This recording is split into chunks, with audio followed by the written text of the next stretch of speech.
देखने सुनने और चाहने वालों को लर्न बेसिक साइकोलॉजी के इस प्लेटफॉर्म पर खुशामदीद और मोहब्बत भरा सलाम। हाय viewers, PPSC preparation for psychological MCQs की दूसरी वीडियो के साथ आज मैं हाजिर हुआ हूं और इस वीडियो में हम स्किज़ोफ्रेनिया डिसऑर्डर के एमसीक्यूज डिस्कस करने जा रहे हैं। तो आपका कीमती टाइम ज़ाया किए बगैर शुरू करते हैं।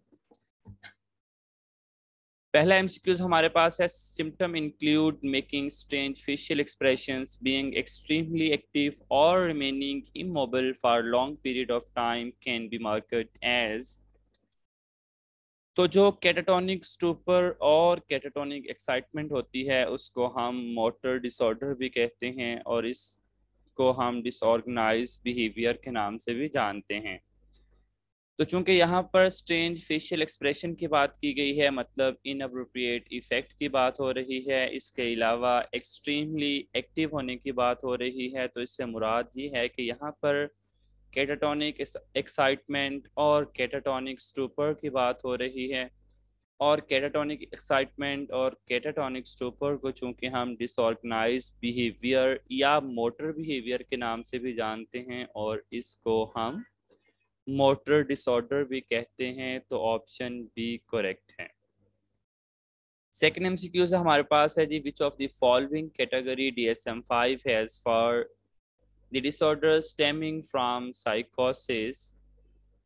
तो DSM-5 में जो साइकोसिस रिलेटेड डिसऑर्डर्स हैं उनकी मेन कैटेगरी क्या है? तो ऑप्शन डी करेक्ट है जी, schizophrenia spectrum and other psychotic disorder. पहली तीन कैटेगरी इस कैटेगरी में ही आ जाती हैं जो मेन कैटेगरी है। DSM-5 में वो schizophrenia spectrum and other psychotic disorder के नाम के साथ मेंशन है। नेक्स्ट हमारे पास है, सब type of schizophrenia are present in. तो स्किज़ोफ्रेनिया की सब टाइप्स थी वो DSM-5 में प्रेजेंट थी या DSM-4 TR में या DSM-4 में।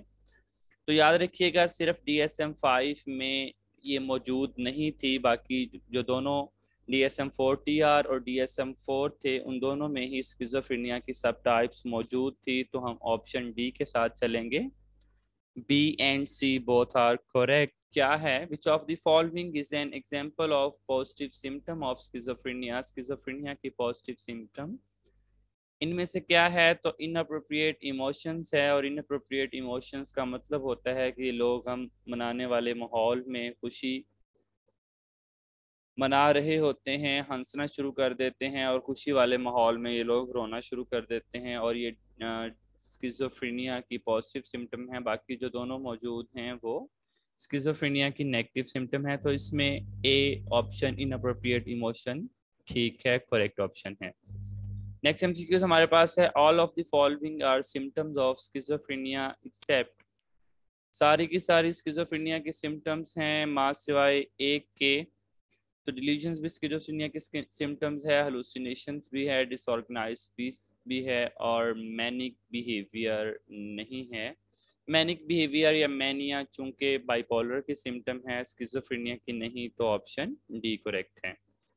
नेक्स्ट एमसीक्यूज है, a person suffering from dash can hold N unusual position for long period of time.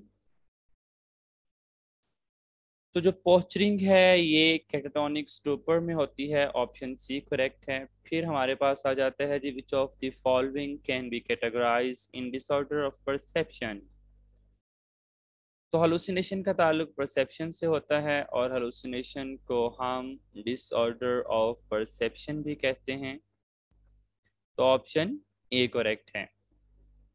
Next MCQs हमारे पास है, the disorder which may include having little or no emotional responsiveness is known as.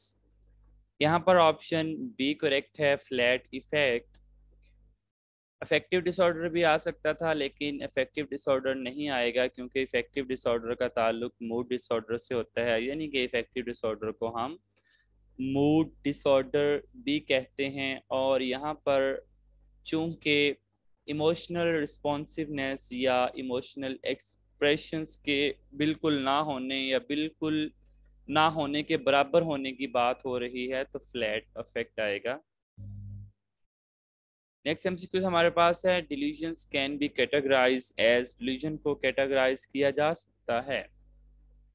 तो delusions को हम disorder of thoughts में categorize कर सकते हैं। डिल्यूजन्स को हम डिसऑर्डर ऑफ थॉट कंटेंट के नाम से भी जानते हैं या डिसऑर्डर ऑफ थॉट कंटेंट भी कहते हैं।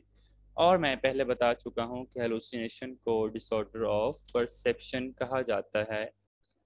लास्ट एमसीक्यू हमारे पास है जी, a patient said that he could not concentrate on television because he couldn't watch and listen at the same time. This difficulty can be included into, तो disorder of attention आएगा, option A correct है। चूंकि वो attentively दो चीज़ों को एक ही वक्त में एक्सपीरियंस नहीं कर सकता, तो disorder of attention correct option है। इसके साथ ही वीडियो का इख्तिताम होता है। अगली वीडियो तक के लिए इंतज़ार कीजिए और मेरे चैनल को सब्सक्राइब कर दीजिए, वीडियो को लाइक कर दीजिए। अपना बहुत सारा ख्याल रखिएगा।